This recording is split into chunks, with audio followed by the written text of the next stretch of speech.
Mario, the face of the entire video game medium. I think no matter what you're playing, Mario's influence can be felt in some way, even if it's very tangential. The importance of Mario to the gaming industry is nigh impossible to quantify, and we haven't seen a big Mario game in a hot minute, but the Mario movie is coming out in a couple of months, and I'm really excited for that. So I think now is a pretty good time to start a massive, enormous series of videos in which I review every single Mario game ever made. And I'm not just talking about the mainline Mario games either. I mean every Mario game.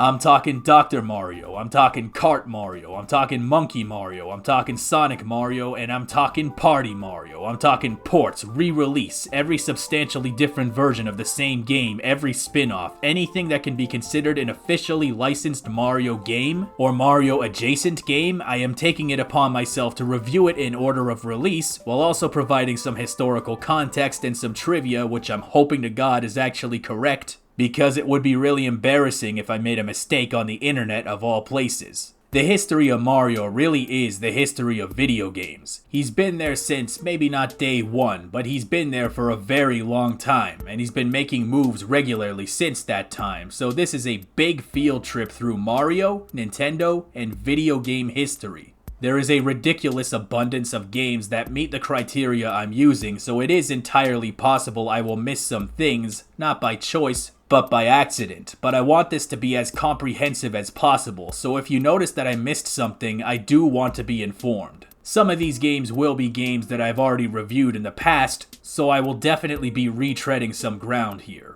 The tricky part of this project, besides the time and the effort, is defining a Mario game. The boring definition is anything with Mario in the title, but I want this to be a biblically accurate Mario video, so I'm looking for any and all games that feature Mario in a substantial role or focus primarily on a decidedly Mario character. And yes, there are some ambiguities here, like Donkey Kong, who would eventually branch off and become completely his own thing. Nowadays, I feel like Donkey Kong isn't really thought of as a Mario character, though he shows up in a number of the Mario spin-off titles. It's a gray area to be sure, so for now, I'll say any Donkey Kong game where Mario isn't seen as an in-universe character will not be included. And references like Wrinkly Kong playing Mario 64 in Donkey Kong Country 3 do not count. I mean, Death Stranding has Mario references, and I'm not about to call that a Mario game. For some shorter, simpler games where Mario makes an appearance, like Pinball where he's saving Pauline, or Punch-Out where he's the ref, I'll make exceptions to talk about it briefly just because I don't know when else I'm ever gonna get a good opportunity to talk about tennis on the NES. And because being a referee is an important job, and honestly, I just think that'd make it more interesting. And because of this, the pacing of the episodes will not always be the same. Some episodes may consist of 3 billion littler games, and some will be a more modest handful of bigger games where there are just more things to say about them.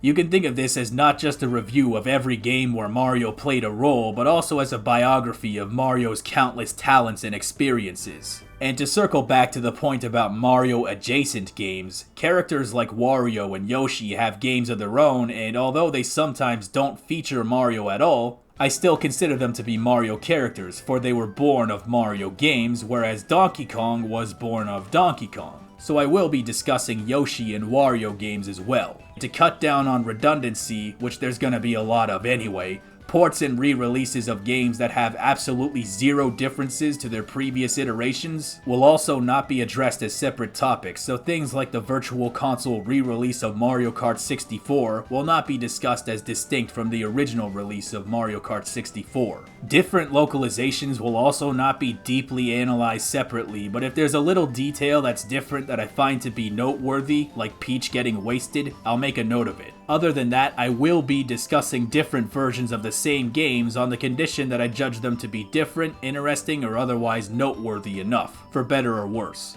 And since this is episode 1 of 3 billion, I want to reiterate that I do invite anybody to point out official licensed games that you think I missed, that you think are worth mentioning, because I am more than capable of picking up the loose pieces in future episodes. Okay, did you get all that? Mamma mia! What have I gotten myself into? Now, the reason I said better or worse when referring to ports is because there are like 17 billion ports of Donkey Kong alone with varying degrees of quality, so this first episode will be the Donkey Kong episode. So for your sake, I pray that you really, and I mean really, like Donkey Kong.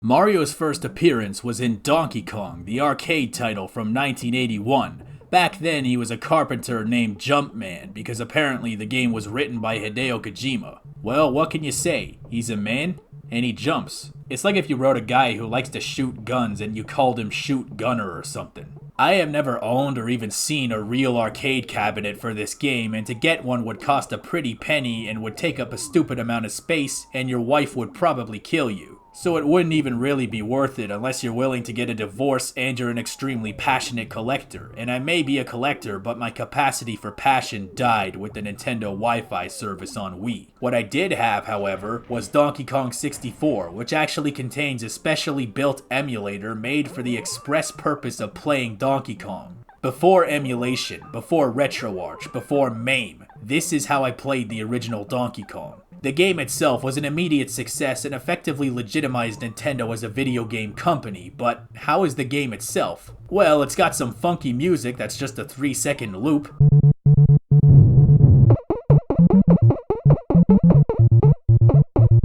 It's got satisfying sound effects, some nice crispy old graphics, but most importantly,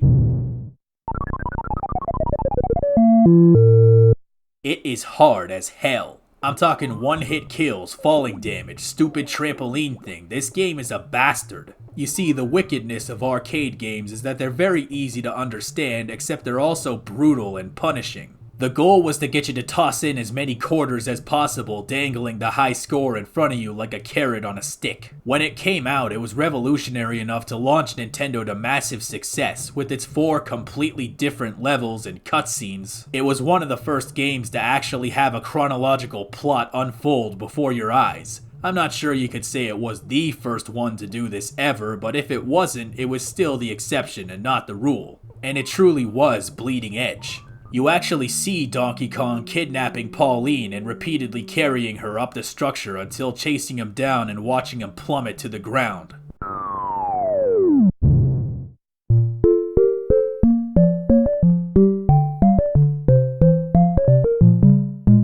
You probably wouldn't call it an Oscar-worthy plot, you know. I don't think Jeff Keighley will be giving it a meaningless award anytime soon, but it was very forward-looking at the time. Donkey Kong is also often credited as being the first true platformer game. For a long time, every single video game was a platformer, and even to this day, platforming plays a major role in almost every video game ever made, so there is no mistaking the importance of Donkey Kong. As for the game itself, it is definitely fun, but in today's context, it's more of an interesting piece of history, rather than something that I would regularly be dying to play. Not to mention, if you've ever played Donkey Kong 64, you'll remember that that game makes you beat this game twice in order to get the secret Nintendo coin, which you need in order to complete the game, which, you know, for that alone, I can't help but hate it a little bit. How would I rate this game otherwise? Well, it's still pretty fun for what it is, and it's definitely a tough-ass game, more than enough to be engaging. And its massive success would prove to be just the beginning of something far bigger than itself.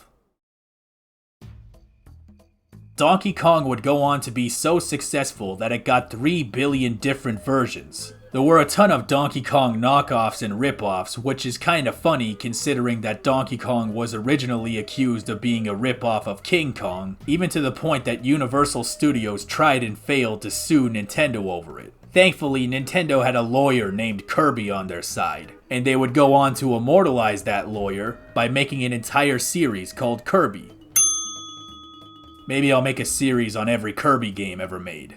Even excluding the Donkey Kong knockoffs, there were 18 trillion different iterations of this one arcade game. That's right, I counted. The first of these conversions was the Game & Watch version. If you don't know what Game & Watch is, basically it's like Game Boy, except instead of using cartridges, it only had one game. And instead of using a fully functional screen, they used these sets of black frames of animation against a pre-made background that was drawn by hand. And instead of being good, it wasn't. The idea supposedly came to designer Gunpei Yokoi, better known as the creator of the Game Boy, when he saw someone on a train playing with a calculator and he said, "Hey, get this. Instead of numbers, it's Mario's." It might sound like an incredibly primitive way of making a game, but this was a very primitive time. And I never realized until today that it's called the Game & Watch because it also tells time as well as being a video game. It's a game, and it's a watch. I feel really stupid now. The thing about these Game & Watch games is that because everything is so specifically pre-calculated, the scope of what they can achieve is very limited. Playing this version of the game though, I'm actually surprised at how ambitious it is. You work your way up the structure, jumping over barrels that move at 2 frames a second. You flip a switch and then jump over to this crane, you swing on the crane and do that until Donkey Kong dies, but watch out, cause if you forget to flip the switch, you'll just jump off and break your legs. What's really cool about this version is the console itself. It's got 2 screens, almost like a dual screen system. It's like the future. Considering this is portable and that it came out in 1982, it's not really fair to judge it by modern standards, but the novelty is undeniable, and while there isn't a big reason to play it today besides the novelty, it is an interesting piece of history nevertheless. Speaking of interesting pieces of history, Atari 2600 got its own port of Donkey Kong. Today, the idea of Nintendo putting their games on a platform that they don't own is unheard of. But at the time, the face of cartridge-based home console gaming was Atari. You know, until it wasn't. Nintendo had not entered the console market at this time unless you count the Color TV Game 6 or whatever, which I don't. So they started making deals with console manufacturers to make their own home versions of their games. This is basically a very compromised port of the original, although a lot closer to an actual game than the Game & Watch version. It only has 2 levels, those being the first level and the last level. I guess if you had to pick 2 levels, those would be the ideal choices, but you missed out on a lot of those great character moments in between, like Pauline screaming "help." These 2 levels loop indefinitely, and as far as I can tell, they don't seem to ramp up in difficulty, so once you figure out how to beat the 2 levels, you can just play it forever without dying until you die in real life. The graphics and sound effects are much more simplistic and chunky, which is to be expected from the Atari 2600, and the Fire Duckies, or whatever they're called, don't really seem to have any strategy and kinda just slide back and forth endlessly. The core gameplay operates on the same principles as the original, albeit with a little less fluidity, but you got the jumping and the hammer, so it covered the basics, and when you're talking Atari, that's pretty much the best you can ask for. I do find it pretty funny that the hammer floats around Mario's nose and that Donkey Kong looks like a small child drew Chewbacca from memory with a single crayon. And also that he only moves when you do. If you tap left and right really fast, you can make him dance. That's the thing about Atari games, they're extremely primitive and reminiscent of the dark pre-Enlightenment era of video games, but at least you can laugh at them. The next port of Donkey Kong is the Intellivision version, which, as I learned the hard way, is very difficult to emulate. In case you don't know what Intellivision is, it was a console right at the end of the 70s riding the video game hype wave attempting to overthrow Atari. As you might have guessed, that didn't happen, but I guess it did enjoy some moderate success. I've never actually seen one in real life though, and I used to collect video games big time, so, you know, that should tell you something. Right out the gate, this one is noticeably better than the Atari version. For one thing, the sound effects actually resemble the original game, and the color palette seems slightly more robust, even though Donkey Kong looks like it came from a rejected Adult Swim Muppets parody. And the Fire Duckies actually go up and down the ladder, so they're actually somewhat threatening now. If the question is which version is more technically impressive, the answer is definitely Intellivision, but where this version falls short is the controls. There's a certain stiffness to this game that makes it a pain in the ass to play. Sometimes it feels like actions come out 3 years after you press the button, and I must have fallen down a hole and died 18 times before I was done. I don't know how much of that, if any at all, is due to the emulator, but even if it is, can you really get mad at me for unintentionally misrepresenting the Intellivision port of Donkey Kong? This is the type of game where you end up pressing buttons harder, hoping that it'll make you walk faster, even though you know that's not how it works. It's not great, but that's something you kinda have to expect. And another interesting piece of history. You're gonna hear me say those words a lot. Both the Atari version and Intellivision version of Donkey Kong were developed by a company called Coleco, who went on to make their own version for their own system, the ColecoVision. I don't claim to understand all the corporate politics behind that situation, but all you gotta understand is that the ColecoVision is way cooler than the Intellivision, which I learned by reading a forum post. Some people speculate that Coleco deliberately screwed the Atari and Intellivision versions of the game to make their own version look way better. That seems very petty to me, but I guess it is a company after all. But at the same time, the ColecoVision came out years after both of those consoles, so it's pretty expected that it would be better. And as it turns out, Donkey Kong appears to be a pretty effective benchmarking tool. This version is leaps and bounds ahead of the previous ports, which is evident the second you start playing it. For one thing, the graphics and sound are way better. Donkey Kong has more than 2 colors, the animations are better, the music is better, and this version has 3 levels instead of 2. Yeah, the really annoying platforming level made its way into the game. This is the best port of the game so far, even though I keep falling through the platforms. It's the most playable and fluid, and I was actually having fun while I was playing it. You never see that. This is not something I would write home about, like, yeah man, this very specific port of an arcade game from 41 years ago is the shit, but it is noticeably the best one so far. Coleco made other gaming ventures as well, such as the Coleco Mini Arcade series. Basically, these were tiny little arcade cabinets that you could bring anywhere and play at any time. Much like the Game & Watch, they only played one preloaded game, and one of those games was, and this is gonna blow your mind, one of those games was Donkey Kong, who is now a blue man made of triangles. Much like the Game & Watch version that preceded it, it feels wrong to judge this game by modern standards or even just generally too harshly. But it is worth noting that the game kinda sucks ass. Everything happens too fast and the animations and movements are often unintuitive, like how jumping usually goes in an arc. I couldn't get the hammer at all, and the timing for the jumping over the barrels is something I just haven't figured out. It's cute for about 3 seconds, but after that, it's just annoying. But nevertheless, it's a nice little footnote in gaming history.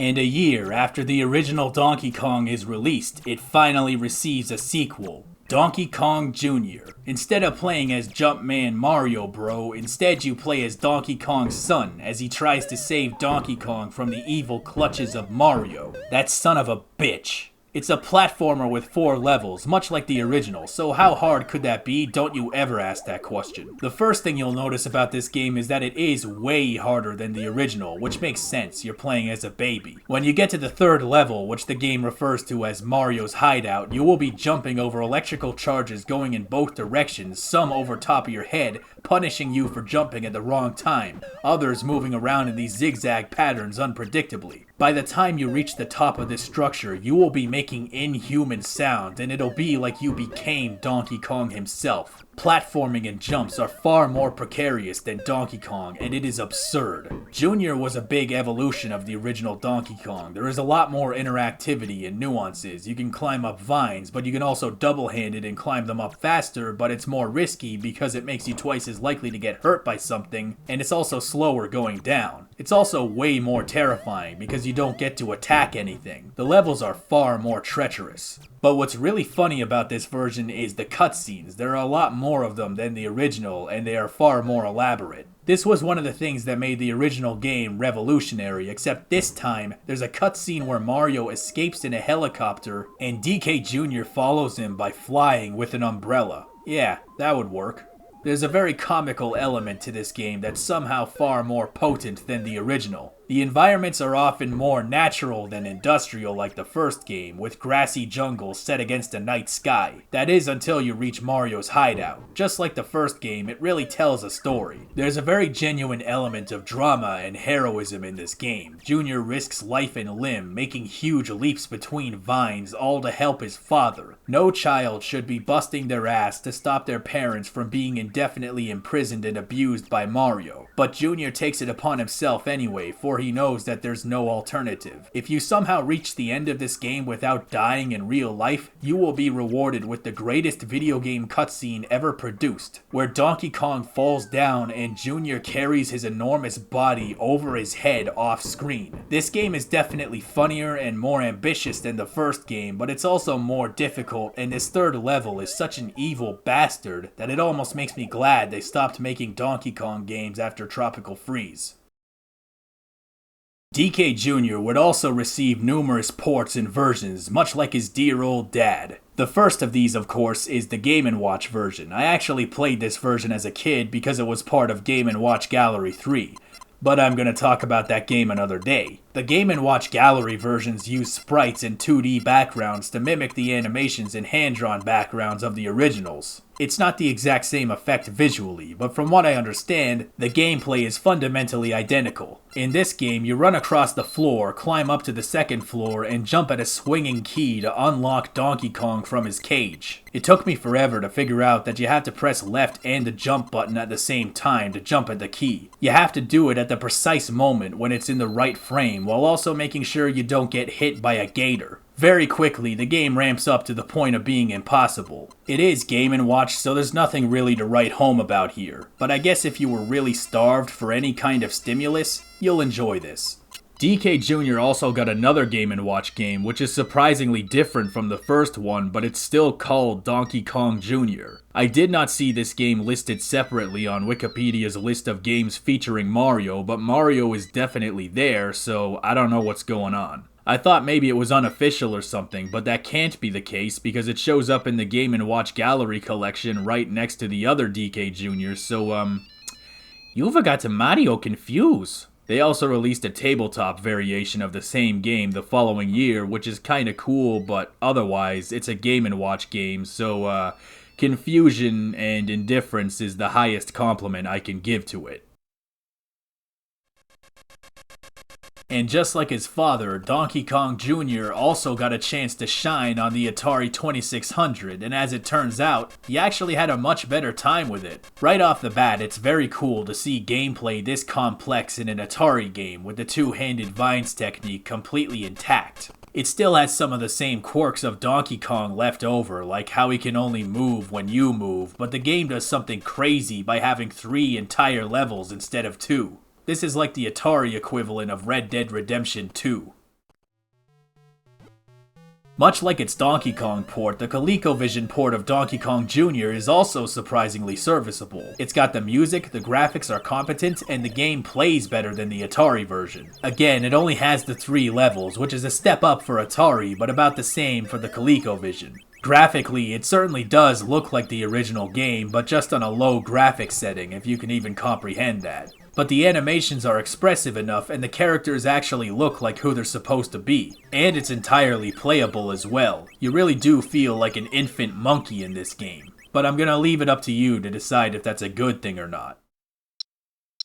Then we got Donkey Kong 2 for the Game & Watch. You'd think Donkey Kong Jr. would be Donkey Kong 2, but I guess not. Donkey Kong 2 does, however, seem to be Donkey Kong Jr. though. It seems to be based on the final act of the game, where you physically break the locks holding Donkey Kong captive. You collect keys and bring them up to him and try not to get killed by the rhythmically moving obstacles.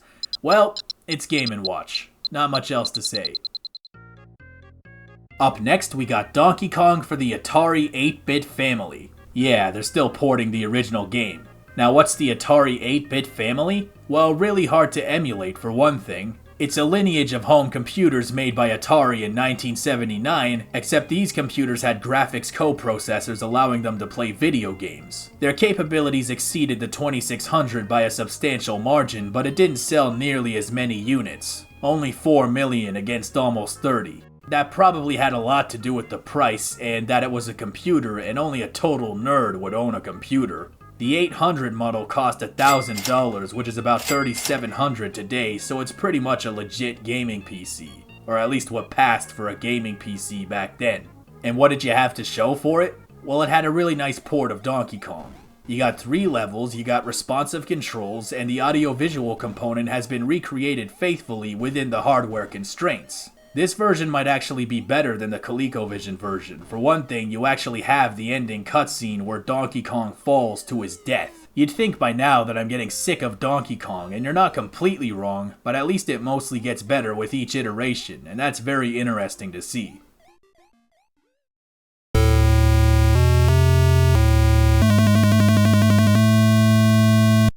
The year is 1983, and Nintendo has finally released their first serious home console, the Famicom. And you're not gonna believe this, but one of the launch titles was Donkey Kong. Often considered to be one of the most faithful conversions of Donkey Kong, which makes sense because Nintendo made it themselves for their own console, the Famicom version is probably the version most people have played besides the arcade version. Of course, they were probably playing the localization for the NES, which the Famicom became outside of Japan, but they're basically identical, so if you played the localization, then you played this one. Supposedly, one of the chief architects of the Famicom, Masayuki Uemura, designed the console specifically to faithfully recreate Donkey Kong, and I think he did a pretty good job. The only real shortcoming this version has is the levels. Once again, there are only 3 with the Pi level missing. I read something that said they put it back in for some re-release way down the road, but if I do talk about that, it's gonna be a topic for another day. As for this version, this definitely is the best version of the game, getting as close to the arcade as any version has gotten so far. It has the same level of fluidity and polish and total nonsense that makes me really mad. It starts ramping up big time as you keep looping the same 3 levels. This game gets crazy. It's also a great demonstration of the Famicom's capabilities. A game looking and playing like this seems legitimately beyond the capabilities of any of the machines we looked at previously. This is where the fun really begins. Nintendo is gearing up to devour the entire world and become the god of all mortal beings. But first we gotta get through 17 billion more Donkey Kong ports. Donkey Kong for the TI-99 4A. Right now you're thinking, what in God's name is a TI-99? Well, at first I assumed it was a graphing calculator like the TI-83. It's not, but it was made by the same company, Texas Instruments. Yeah, it's an old gamer PC made by the company that's getting you through calculus. You want to talk about obscure? Let me tell you, this thing's so obscure that it took an entire night to get this up and running. Wait, hang on, it sold 2.8 million units. Does that still count as obscure? I can't even tell anymore. Was it worth it?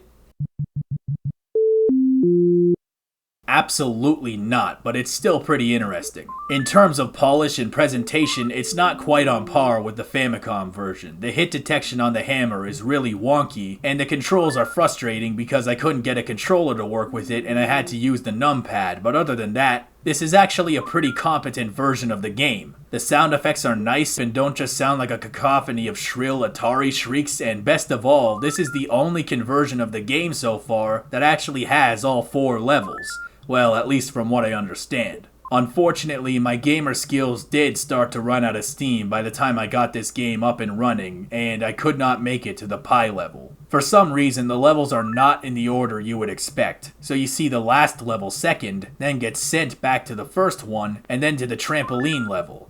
Huh?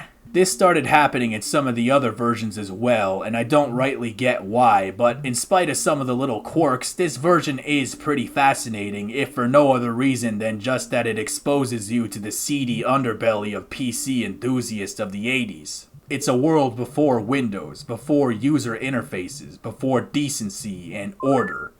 It was chaos. Chaos. Speaking of chaos, it's about to get way worse. Donkey Kong for the IBM personal computer. That's right, boyos. It's Donkey Kong on DOS, which of course stands for Donkey Operating System. The early DOS games were dubious in quality at best, and Donkey Kong is no exception. It is worth noting that it's difficult to accurately recreate the exact conditions of someone playing this back when it came out, so what I'm using is an online emulator. These have presented numerous problems, whether it's the game running way too fast or slow. The first thing you'll notice is the graphics. Everything is a different shade of blue and pink. This is a pretty common condition for DOS games of the time, so it's not exclusive to this game. The jumping is really weird. Mario jumps half a foot in the air before levitating in a horizontal arc. It doesn't feel smooth at all. There's also this weird bug where Mario keeps running in one direction until I manually stop him by pressing down. The animations are a bit wonky sometimes, but at least Mario actually holds the hammer, which is more than can be said for a lot of versions. I also really like Donkey Kong. He looks nothing like Donkey Kong, but he's really expressive, always making poses and putting that stupid ass grin on his face. He's so mischievous, and the color palette just makes him look like a big, goofy buffoon. Which, you know, that's what Donkey Kong always was, really. And it is cool that they included the cutscene where he falls to his doom, but probably the worst thing about this version is the sound.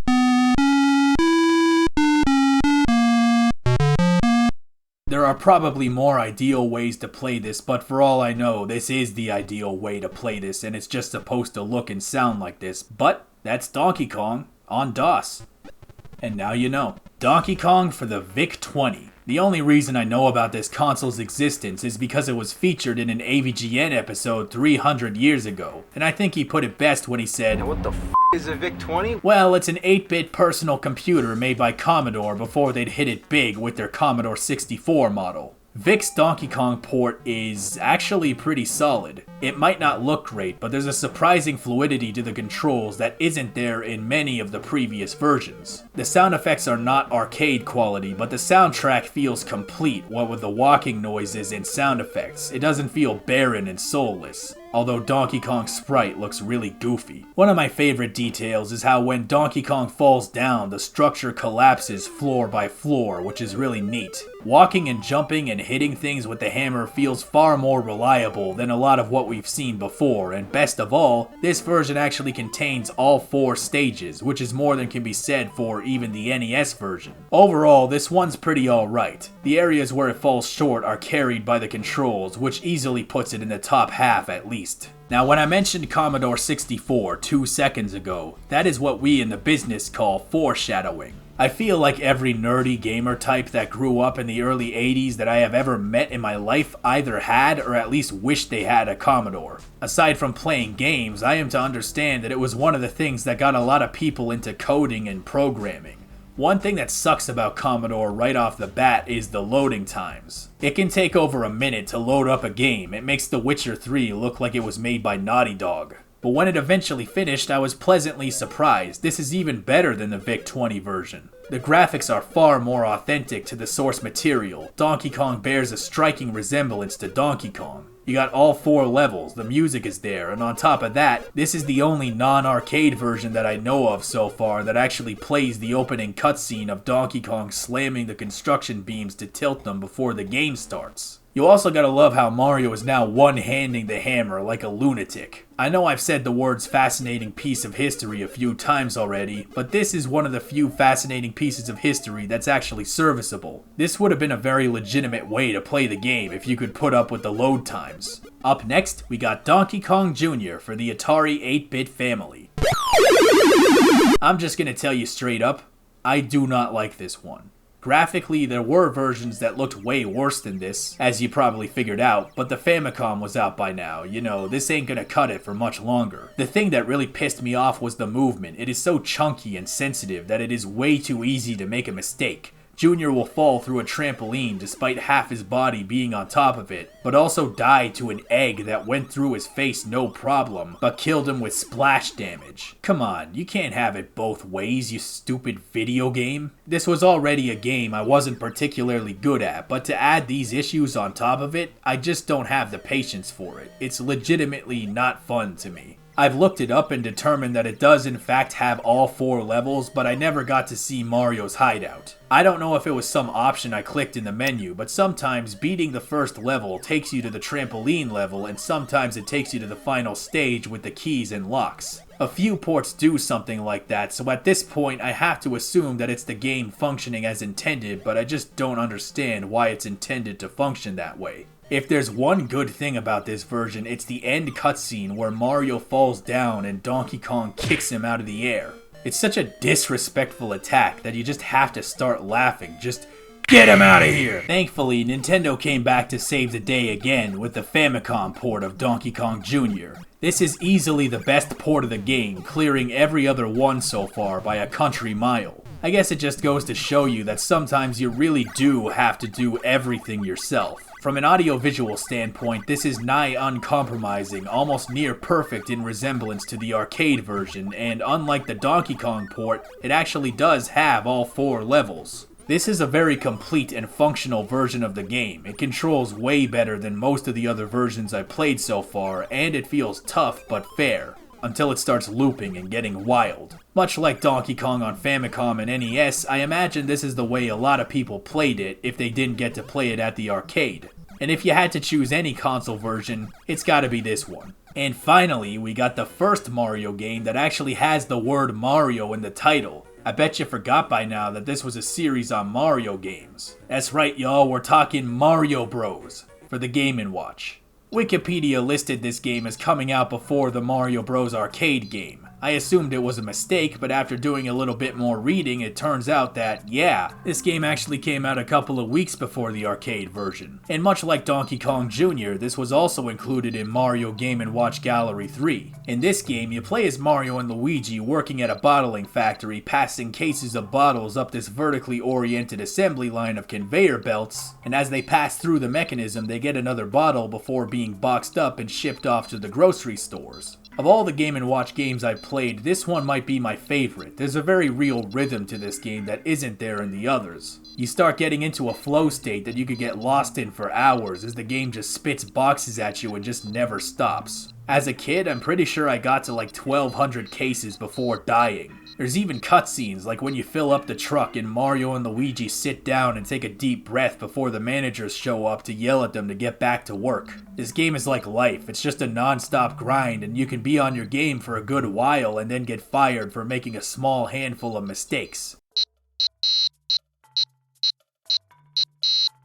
So Mario and Luigi lose yet another job. Carpentry didn't work out, being a zookeeper didn't work out, and now working at a bottling factory didn't work out either. So what's next?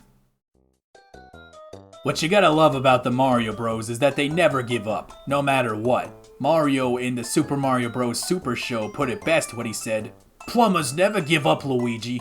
Unfortunately, that doesn't change the fact that I'm still terrible at Game & Watch games. Mario's cement factory is a far more dangerous concept than the bottling factory. Mario has the monstrous task of hopping across dangerous platforms in an attempt to pour cement down a cement chute into a cement truck so it can get shipped off to a cement facility somewhere. You have 2 vertically moving columns of platforms that all move in sequence, and you have to wait for them to connect to jump to the next one, lest you fall off the cliff and die. But you could also get crushed against the ceiling. The game doesn't pull any punches. Cement factories are dangerous. You could die. Basically, these tanks fill up layer by layer and you have to pull a lever to release the layers into the second tank before it overflows. I think much like Mario Bros, you could probably get into a rhythm here, but I haven't quite been able to find it. It's a Game & Watch game, so it's not the end of the world if I can't beat it, at least I certainly hope not. If the fate of the world was ever contingent on me getting a good score in Mario's Cement Factory, you'd better go tell your crush that you love them, cause you don't want to have any regrets.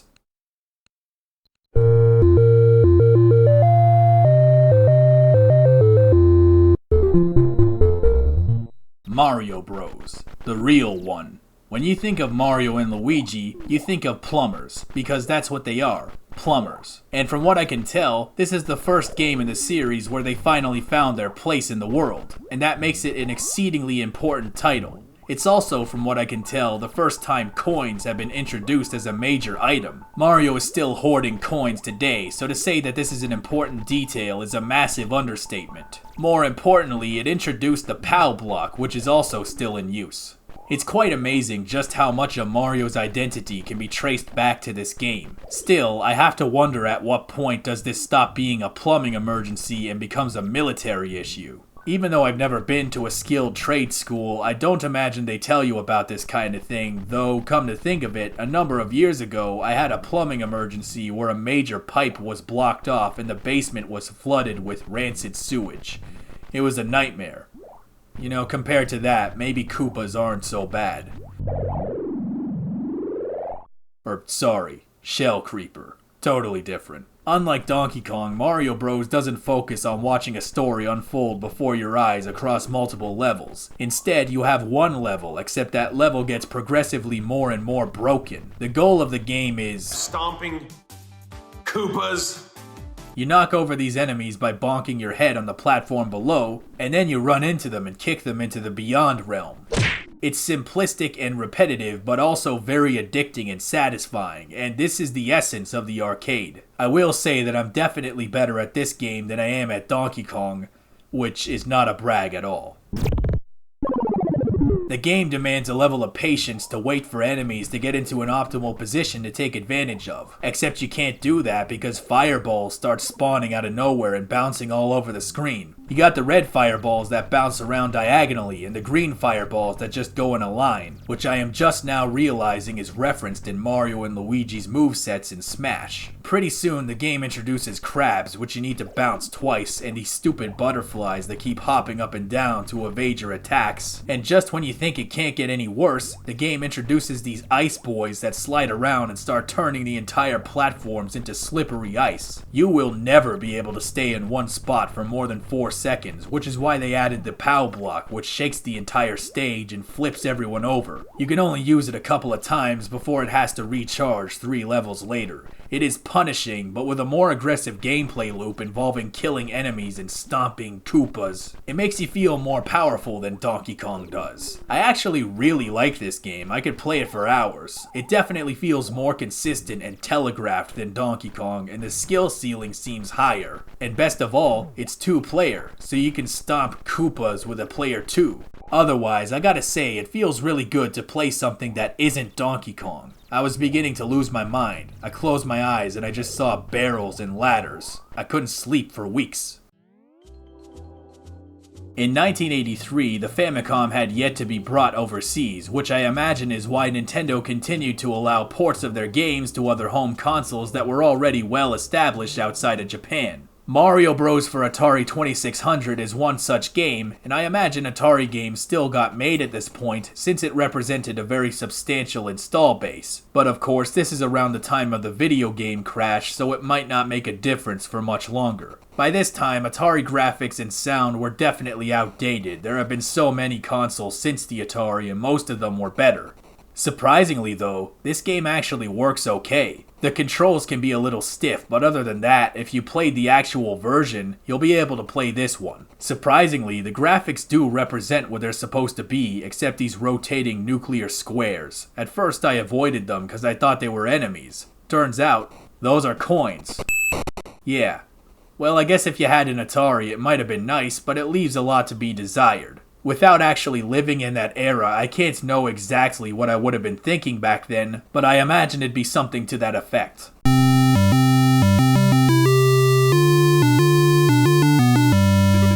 At this point, there's nobody I trust more than Nintendo to bring their own stuff to consoles, which is where the Famicom version of Mario Bros. Comes in. This is another near-perfect port of the game, although I will nitpick that it doesn't have the in-between cutscenes introducing the new enemies. But the sounds, music, and the graphics are all on point. In terms of playability, this is a near-perfect port of the arcade game, and a more than serviceable way to play it. It's so good that there's not much I can say about it without just repeating observations of the original version. But maybe that's a good thing, because that means there's no complaints. The year is still 1983, and the Famicom is still not available outside of Japan. And Atari is still alive some crazy how. And just 1 year prior, they released the Atari 5200, intended to be the successor to the 2600. It's like when everyone assumed the Xbox One was going to be called the Xbox 720. Should have been called that. The 5200 did have better graphics and sound capabilities and was technically superior to the 2600, but was held back by numerous shortcomings like atrocious design and controllers that broke shortly after use. But at least it had a built-in chest so that AVGN could store his beer. Through emulation, we can experience 5200 games without putting up with that nonsense, and no, it's not good, but it is an improvement. The graphics and sound are definitely better than the 2600 version, but if you knew what you were missing with the Famicom, it would leave a lot to be desired. For me, the biggest issue is the controls, which aren't terrible, but there's a certain stiffness to it that isn't there in even the 2600 version. If you're looking for the Atari 5200 killer app, this probably isn't it. Granted, I don't know what its competition is like, so let me just Google best Atari 5200 game. Oh wait, it is one of the best games. And now we got another Game & Watch title with Mario Bombs Away. Yeah, Mario's going to war. Which war is this anyway? I'm kind of afraid to find out. As for the game itself, it's a pretty standard Game & Watch affair. You play as Mario and run to the end of the screen with a bomb, and you have to move the bomb up and down so it doesn't get lit on fire. I am not good at it at all, but you probably saw that coming from a mile away. Apple II. One of the most famous home computers of the era, by the great and powerful Steve Wozniak. Do you think he's related to Scott the Woz? The Apple II was home to the 3 billionth port of Donkey Kong. Don't bother counting, you know I'm right. This is a lot like the IBM PC version, and it actually looks a lot better, with color palettes that more accurately reflect the base game. If you remember the DOS version from 300 years ago, this version is basically an improved version of that. Granted, that was never an exceptionally high bar, but it does look nicer. Yeah, there was once a time where an Apple computer played video games better than a PC. It truly was the Wild West. And here we have Donkey Kong Jr. for the Coleco Atom. Yeah, they made another Coleco. I tell ya, people think it's confusing with the Xbox One, Xbox One X, One S, Series S, Series X, all that crap. They have no idea just how bad it could have been. Well, this version is very similar to the ColecoVision version. Maybe the colors are a little more rich, although I don't know how much of that is the emulator. Fundamentally, they're basically the same as far as I can tell, although this one has a weird glitch where when you beat the level, it turns into a mess of pixels and it's permanently stuck like that for the rest of the game. I played so many Donkey Kongs at this point that I could probably still beat it under these conditions, but I have other things to do with my time, like play another port of Donkey Kong. And we're back at the Commodore once again, this time with a port of Mario Bros. Right off the bat, the game is visually very faithful to the original, although there is a very yellow complexion to the whole thing. This is a serviceable version of the game, but definitely not the best. Of course, again, players outside of Japan wouldn't have the luxury of the Famicom until the following year, so this wouldn't be the end of the world. I don't think most people associate Nintendo with sports games, but when you actually look at the history, they have a long lineage of sports titles. Even today, they're still making Mario sports games, not to mention that Switch Sports Collection thing that everybody hates. This next game is Tennis for the Family Computer, featuring Mario. Yeah, like I said at the very beginning, it's very debatable as to whether or not something like this could be considered a Mario game, but I may never get another opportunity to talk about it. I see one now, and I'm gonna take it. The game itself is tennis, and if you play tennis in real life, you've played this video game without even knowing it. Sports games have never really appealed to me, but I can at least appreciate the level of detail with respect to the physics of the ball and how it reacts to you and the racket. For a game that's this old, it's pretty impressive that they had that level of consideration, and we've definitely come a long way from Pong. But where's Mario? Well, that's him right there. He's the ref. Yeah. First he was a carpenter, then a factory worker, then a plumber, now he's a tennis ref. I guess you could say he wears a lot of hats. Before video games, there was pinball, and before The Wizard, there was The Pinball Wizard, which is a song by The Who. Whenever I see pinball, I think of the hit movie Willy's Wonderland. That's one of the most memorable things about it. Nicolas Cage going hog wild on a pinball machine, in between punching Five Nights at Freddy's knockoffs through the chest. When you think about it, pinball was the original video game, a goofy thing with bells and whistles, bright lights, and loud noises, so it's only natural that video games would come full circle and start recreating pinball in a virtual environment. It's a pretty fun digital pinball simulator, but you might be wondering, again, where's Mario? Well, Mario is actually inside the machine in a secret compartment trying to rescue Pauline by bouncing a ball off his head like Breakout. Yeah. Well, he's in the game, and he's one of only 2 distinct characters, so I'd say this counts. Now this right here, this is a real treat. This is called Mario Bros. Special for the NEC PC8801 and the FM7. And Sharp X1. If you've never heard of any of those machines, you're definitely not alone. Most of their documentation and resources are limited, so as you can imagine, emulating these machines is a big pain in the ass. This is a weird one. From what I understand, this was actually considered to be lost media for a very long time, to the point where people didn't even know if it really existed or not. A tape was eventually rediscovered in 2021. That alone makes it a very interesting piece of media. But what's even more interesting is the game itself. Graphically, it's on par with the Famicom version, but Mario seems to animate more smoothly and expressively. And from a gameplay standpoint, Mario Bros. Special is a completely new game. The levels and the way they behave are much unlike any other version. You got these moving holes that screw you over, you gotta flip all these switches to leave the level, money level. It's a whole new experience, almost like a sequel or a DLC. The version I'm playing is the PC8801, though it also appears on FM7 and Sharp X1. From what I understand though, those versions are pretty much exactly the same as this one. Bottom line is, it's a fascinating piece of history and a grand archaeological find, and from what I understand, it also came on a tape. Now that is funky. You never see that. Punchball Mario Bros. Is a lot like Mario Bros. Special in that it is a very unique Mario Bros. Variation that was made for the PC8801, FM7, and Sharp X1.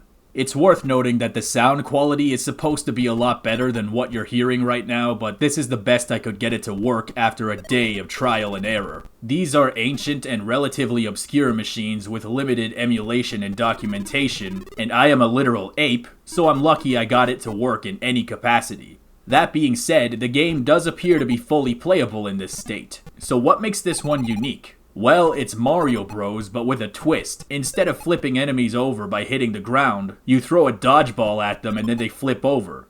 Yeah, Mario used to be a plumber, now he switched jobs to a high school bully from an 80s film. This is an 80s video game after all. The gameplay is actually easier than the original game if you can put up with the choppier movement. You can knock all enemies over in one hit. Even the crabs. It's a stupid game that's not super polished, but it's also very funny. Golf for the Famicom. Now this is a tricky one. The guy on the American box art is a pixelated fat man dressed in red with a mustache who could be Mario, but the game never specifies one way or another.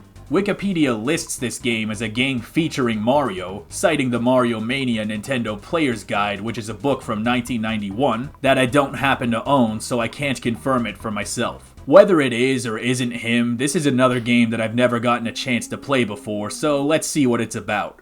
Spoiler alert, it's about hitting balls. Golf is the best sport because it's barely a sport. You make one move and then you drive around in a little cart to make the next move. Half of golf is driving around in a little cart, which lowers the bar for entry to everyone, including old people. But golf on the Famicom is even better because it allows you to play the game of golf without ever having to interact with an old person. It just completely streamlined that part of the golf process and it makes the game that much better. Nah, I'm just kidding. Or am I? I'll never tell you. That being said, the game is still just golf, but the level of detail with respect to the gameplay is actually pretty impressive. You have one screen showing the course and another from a third-person perspective, and you can actually see a rendition of the environment you're shooting into. It is a neat graphical detail, but it also directly makes the game better to play. There's a really meditative element to this game. It is completely dead silent while you work out in your head where to aim and how hard you have to hit the ball and how to compensate the wind. But it was also designed for the express purpose of pissing me off because none of those things actually worked for me.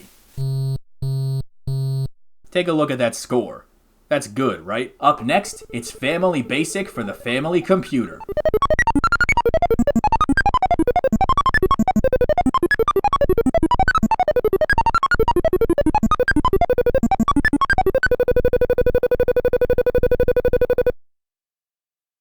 Incredible. Family Basic is a programming tool for the Famicom that comes with a fancy keyboard. It uses a BASIC interpreter, which of course stands for Beginner's All-Purpose Symbolic Instruction Code. This game allows you to write programs and actually record them to external tapes, which is actually really cool. Supposedly, assets from Mario and Donkey Kong make an appearance, but because the game requires so many peripherals and whatnot, it is a nightmare to configure, and I can't even get past the title screen to confirm it for myself. If only I was good at coding, then I could just ROM hack it until it works. Then again, if I was good at coding, I wouldn't need to play it.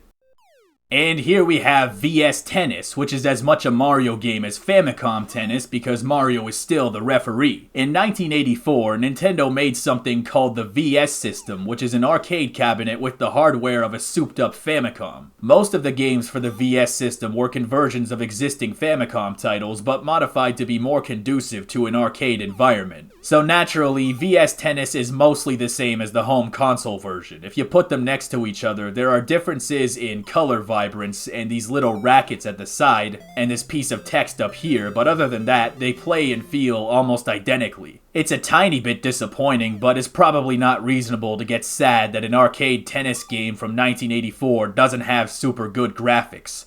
Then again, I almost destroyed my computer to play Mario Bros. Special, so I'm not a reasonable man to begin with. Up next, you gotta be kidding me, it's more Donkey Kong. How are you still alive? This is Donkey Kong Circus, which is a Game & Watch game where you play as Donkey Kong and you try to juggle pineapples without touching fire, and if you touch the fire, Mario laughs at your pain like a lunatic. See?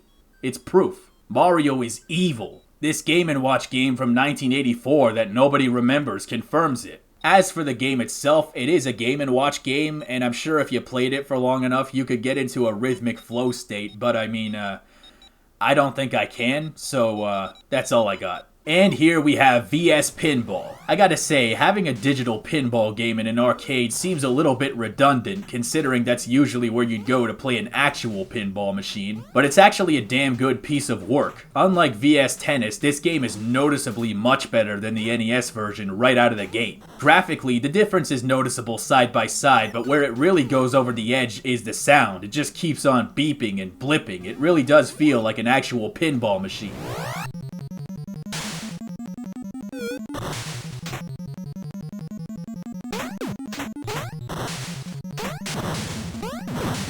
And in case you were wondering, Mario is still in there, bouncing balls off his head. He's gonna have a concussion. Up next, we got Donkey Kong Hockey for the Game & Watch. Yeah, Donkey Kong's still here. I guess after being tortured and humiliated at the circus, Mario and Donkey Kong decided to start hanging out like regular dudes. I don't know how a game of hockey can make up for that kind of torment, but I am neither a big ape nor a plumber, so I guess it's just not my area. This is one of those cool Game & Watch systems that's two-player. It had two controllers, so you could play Game & Watch hockey with your brother during a long car ride. Actually, that'd probably be really difficult. Oh, come on, that wasn't fair. We went over a speed bump. Stroke and Match Golf, also known as VS Golf. Yeah, what are you gonna do, hit each other with clubs? Well, I guess you could, like in real life, but it's not really part of the game, so, I don't even know why I brought it up. This is an arcade recreation of golf for the Famicom, and fundamentally, it's very similar, but there have been a lot of improvements, most notably the sound. The sound effects are far more expressive and vibrant, and the game actually has music, and it's surprisingly catchy.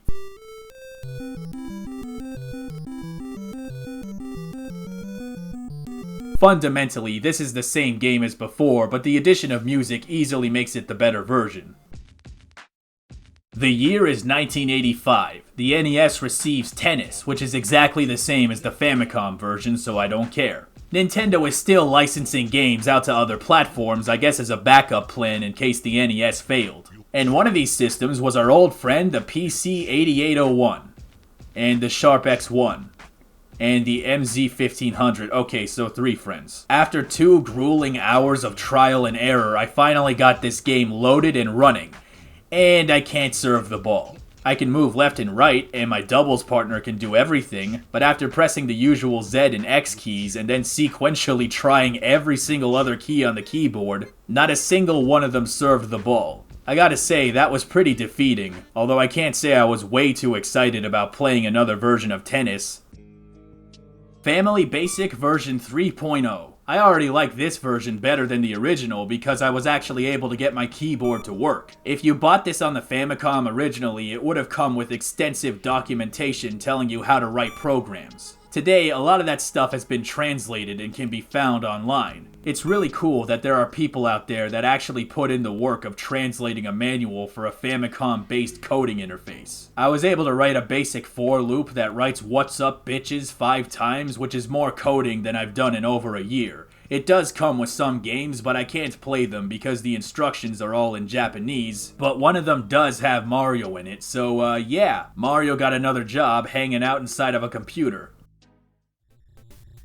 Wrecking Crew. Now this one really snuck up on me. This is a game I always knew existed, but I did not care about it at all. Now that I played it, I'm actually really surprised. This is honestly a very fun piece of work. In this game, Mario has taken on yet another profession, this time as a wrecking crew worker. It's a concept that's kind of impossible to hate. All you do is smash a bunch of stuff and destroy buildings with a hammer.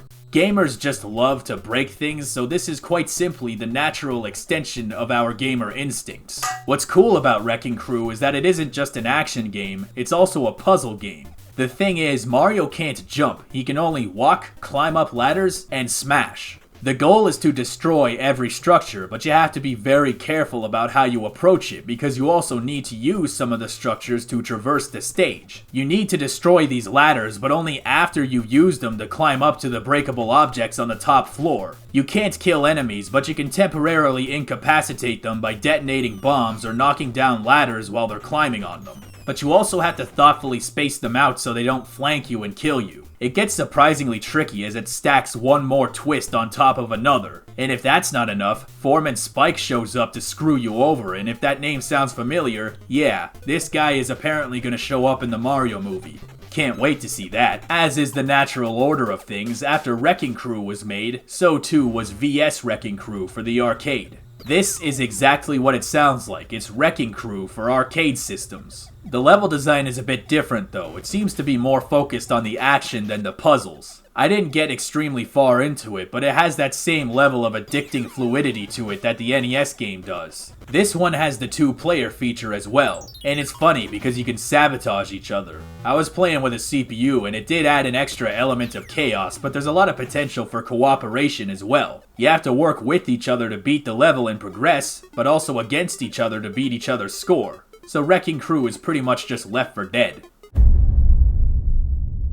Once there was an explosion. A bang that gave rise to all life as we know it.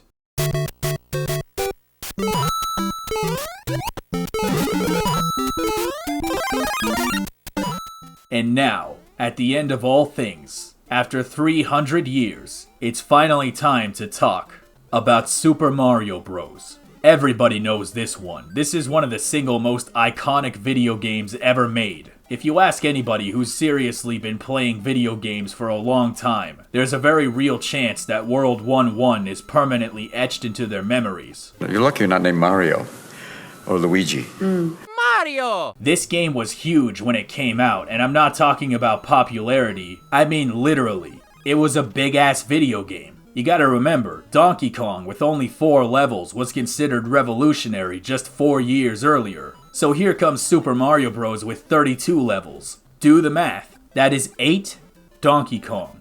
That was bonkers. Just think, if you were a kid who only played arcade games with a handful of repeating stages at best, you probably thought the game was done after the first Bowser.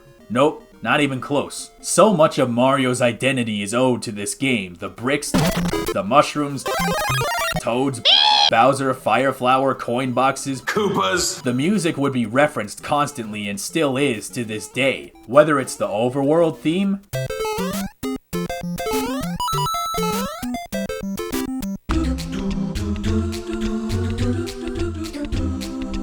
Starman theme?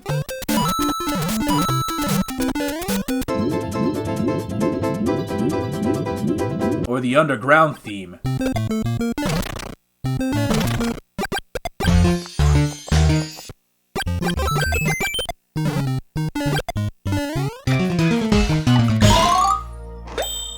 So many things in modern Mario can be traced back to this one game. And it also happens to be a pretty good video game as well. You got the iconic locations like the brick area, the grass area, black area, white area, the stupid idiot water levels, underground levels, Bowser's bullshit castle. This is in the running for the most iconic piece of gaming history, and I would tell you to play it if you haven't already, except chances are you already did because it's impossible to escape. Nintendo has done everything in their power to make this game accessible. Whenever they release a new retro gaming service, it's always one of the first games they put there. But if you somehow haven't played it yet, I think you have to, if for no other reason than to appreciate its historical significance and longevity. And it's still a pretty fun game even today. I've been returning to this game on and off since I was playing it at my grandma's house as a baby, and even today, I discover new secrets and things that I didn't even know were there for decades. However, if you're thinking about picking up that controller, keep in mind, this game was made in 1985, and as you can imagine, this ain't exactly a leisurely stroll in the park. Super Mario Bros. Isn't particularly liberal with its one-ups, and it is very, very easy for things to go wrong. One-hit kills, fire flowers don't give an extra hit, hitboxes all over the place, bullet bills that screw up your jumps. Mario has next to no aerial control. This kind of difficulty is that classic, old-school difficulty, and there's an element of tension and anxiety you get playing this game that even the hardest games of today can scarcely replicate. It wasn't until recently that I learned you can actually start from the first level of the world where you died if you hold A while starting the game again.